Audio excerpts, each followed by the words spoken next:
النهاردة هنعمل مع بعض القراقيش والمنين الفلاحي الأصلية اللي بتدوب في البق، الطرية جدا، وتقدري تشكليها بأي شكل انت تحبيه. انا طلبت مني بصراحة كتير ان انا اعملها. انا عملتها قبل كده بس طلبت مني، فقلت ان انا اكررها لكم تاني عشان اللي ما شافهاش يشوفها، واللي كان داخل مثلا القناة ومش حابب ينزل يشوف الفيديوهات اللي تحت. فعملتها، والله في ناس كتير يعني بصراحة طلباها مني ان انا اعملها، واقول ان انا اكررها تاني يعني. فقلت ان انا اعملها لكم. بس قبل ما نبدا وصفتنا، لو اول مره تشوفوني، انا اسمي هاجر، وما تنسوش لايك للفيديو واشتراك للقناه. دلوقتي انا النهارده هعمل كميه كبيره شويه، انت تقدري تعملي يعني كميه اقل من كده. دولت 3 كيلو من الدقيق، انا نخلتهم كويس جدا قبل ما احطهم في الطبق ده. اوكي. عندي بقى هنا 3 اكياس من الخميره، او مثلا 3 معالق، المعلقه يعادل 10 جرام. هنا عندي كيس ونص بيكنج باودر، 3 معالق سكر كبار. آه سوري، 3 معالق سكر كبار، معلقه ملح صغيره. تمام. وعندي هنا حوالي 4 5 معالق كده من السمسم. مش حابه السمسم ما تحطيش، ده ايه براحتك يعني، دي حريه شخصيه. وهنا بقى عندي الشمر واليانسون، انا ضربتهم في الكبه بتاعت، يعني في الكبه كده اهو، طحنتهم عشان ما يبقوش محببين في الاكل. واحط كل المواد الجافه دي كلها كده بقى مع بعضها على على الدقيق بتاعي. الشمر واليانسون قد ايه؟ حوالي برضو 3 4 معالق من دوت، 3 4 معالق من ده. لو انتي مش حابه اللي مش حاباه فيهم ما تحطوش، بس عايزه اقولك هو بيدي ريحه قويه جدا جدا في القراقيش بتاعتنا. هو والسمسم جميله جدا يعني، بصراحه بتضيف قوي في الطعم وفي الريحه. بجد بجد حلوين جدا. واحنا ادينا رشه كده من ريحه الكحك عشان يعني تضيف كده في الطعم، وتحسسنا بالمنين كده بتاعت زمان اللي هي الحلوه قوي. طبعا انا هقلب المواد الجافه كلها مع بعضها. تمام. عندي هنا بقى دولت كيلو ونص من السمنه. دي مش هكدب عليكي واقولك ان هي سمنه بلدي كلها، لا، دي سمنه بلدي على سمنه ايه عادي. السمنه العادي ديت اللي هي ايه، كريستال. كريستال حلوه جدا جدا على فكره يا جماعه، ودي مش دعايه للمنتج ولا حاجه، بس انا بقولك يعني اللي انا بعمل بيها. بشتغل بيها اني بصراحه حلوه جدا، وطعمها ايه حلو قوي في الاكل. فانا حطيت كيلو من السمنه اللي هي الكريستال، وحطيت نص كيلو من البلدي. تمام. وممكن تضيفي كمان كوبايه زيت لو حابه. اوكي. فاحنا دلوقتي بقى انا سيحت السمنه كلها على بعضها على النار، خليتها سخنت قوي معايا. بعد كده بقى هحطها على الدقيق، بس مش هحطها كلها مره واحده، لان ممكن يتبقى منها شويه، وممكن كمان تعوز تاني، لان في دقيق يعني بينكر السمنه والسوائل بتاعته، وفي دقيق لا بيشربهم على طول. فايه احنا برضو لازم كده نحط كل حاجه تدريجيا. انا هحطها وافضل ابس فيها كويس جدا جدا لحد ما اشرب الدقيق بتاعي كله بالسمنه.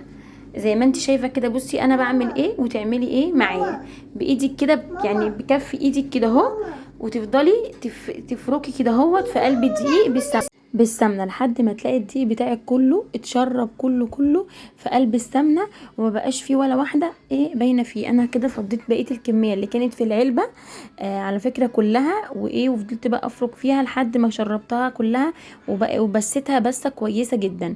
انا بحب ان انا بسها يعني قوي بالدقيق بالسمنه، لان بتبقى حلوه قوي قوي قوي.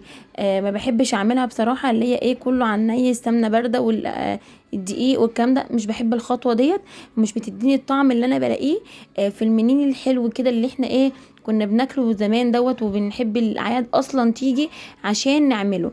وعندي هنا بقى كيلو ونص من اللبن. برضو اللبن ده انا دفيته على النار، خليته دافي. ليه؟ لاني لما بكون مدفيه اللبن او الميه بيتفاعل بسرعه مع الخميره والعجينه بتاعتك، بتلاقيها خمرت على طول، ما بتاخدش معاكي وقت. واحنا عارفين طبعا ان الجو الايام دي سقع شويه، فكانت هتاخد معايا وقت كبير لو انا حاطه ايه الميه عاديه. فانا كده قعدت انزل تدريجيا اللبن لحد ما ايه خدت الكميه كلها، ولميت العجينه بالشكل اللي انتوا شايفينه ده. بصي العجينه طريه ازاي وحلوه قوي قوي قوي. في خطوه بقى مهمه انا ايه حبيت ان انا اعملها المره دي على فكره، كانت اول مره اعملها. انا مش هسيب العجينه لما تخمر كلها بعد كده ارجع اقطعها واسيبها تخمر تاني. لا، انا خدتها كده اهو بعد ما عجنتها على طول، رحت بقى ايه واخده كده يعني حته منها عشان انا هشكلها كلها دلوقتي. بصي هعملها كده زي كرة في ايدي، بعد كده ايه هعملها زي الصابع، بس هفضل بقى افردها كده اهو على الرخامه بتاعتي او الصينيه، براحتك شوفي هتعملي على ايه، او القطاعه تعمليها كده زي الرول، بس ايه طويل كده. تمام، زي ما انا بعمل كده بالظبط تعملي كده. انا هعمل كده وهقطعها هشكلها بالشكل اللي انت عايزاه بقى، اذا كانت زي المنين او ممكن القرص براحتك. بعد ما عملتها زي ما انتوا شفتوا بططتها بقى كده اهو، سمكها حوالي سنتي، ما تعليش قوي عشان هي لسه هنسيبها تخمر. دي الخطوه اللي انا كنت بقولك عليها. انا بعد ما انا هقطعها هرصها بقى في الصواني عادي جدا اللي انا هسوي فيها، وهسيبها لحد ما تخمر معايا حوالي ساعة او ساعة ونص، حسب ما انا اشوف هي ايه يعني ارتفعت قد ايه.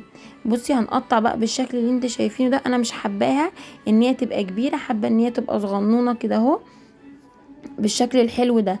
كده بتبقى لذيذة على فكرة، وبتبقى حلوة قوي في الاكل وسهلة، وبتبقى لذيذة كده في يعني في الاكل. انا بحب الحاجات الصغننة المهندمة دي. ما علينا، بعد ما قطعتها كده بقى هرصها بقى في الصاج بتاعي، وهسيبها بقى ايه مع نفسها خالص لما تخمر خالص وترتاح، وبعد كده اخدها اسوي على طول. تمام. انا بصراحة استسهلت الخطوة ديت عن ما انا اخدها وارجع يعني اسيبها تخمر وارجع اقطعها تاني. طبعا العجين مادام احنا سيبناه خمر وخدناه عملناه، لازم نسيبه يرتاح تاني حوالي تلت او نص ساعة عشان ارتفاعه يبقى حلو ويبقى من جوه معاكي مورق وهش، فلازم تسيبيها ان هي تخمر تاني. فانا قلت لا، انا عشان اكسب وقت لان كان كمان الوقت متاخر، فقلت ان انا اعمل الخطوه ديت واشوف النتيجه بتاعتها هتبقى ايه، عشان انا بقولك دي اول مره. وانا كنت يعني عملت بقى الستوك ده، قطعته ورصيته كده عشان اوريهولك. والوقت بقى هسيبها ايه تخمر. خمرت معايا حوالي ساعة او ساعة وربع. كنت بقى مسخنة الفرن ورحت مدخلة بقى الصواني بتاعتي على طول، بقيت اسوي ده واطلع من ده. التسوية بقى يا جماعة احنا هنحطها في الفرن عادي، هنتابعها ناخد بالنا ما نعليش الفرن قوي، هنتابعها بقى ايه لقيناها من تحت احمرت معانا يبقى كده هي استوت من جوه. هتروحي طافيه الفرن ومولعه عليها الشوايه، وتاخدي بالك عشان ما تتحرقش منك. بصي لونها ذهبي ازاي وجميله. طبعا بعد ما انت ولعتي الشوايه تاخدي بالك برضو من اللون بتاعها اللي في الشوايه، تلاقيها بقت ذهبي كده من فوق، تطفي عليها خلاص بقت زي الفل. ودي برضو كانت صينيه تانية حبيت ان انا اوريها لك. بصوا شكلها عامل ازاي، ومن جوه قلبها باين ان هو مستوي اصلا من قبل ما انا اقطعها. وده كان شكلها بقى النهائي خالص بعد ما عملتها. بصوا ال3 كيلو طلعوا لي كميه كبيره جدا، حلو قوي قوي قوي. بصوا انا عملت كام واحده كده قرص عشان انا بحبها جدا بصراحه، وهي قرص برضو. دلوقتي تقدري ان انت بقى تخزنيها في اكياس التلاجة في الفريزر، وتيجي تطلعيها مثلا الصبح تفطري بيها او تتعشي مع كوبايه شاي بلبن او لبن حسب ما انت تحبي. تطلعيها قبلها بربع ساعه بس على ما تعملي الشاي بتاعك وتجهزيه، هتبصي تلاقيها فكت خالص معاكي وطرت وبقت زي الفل.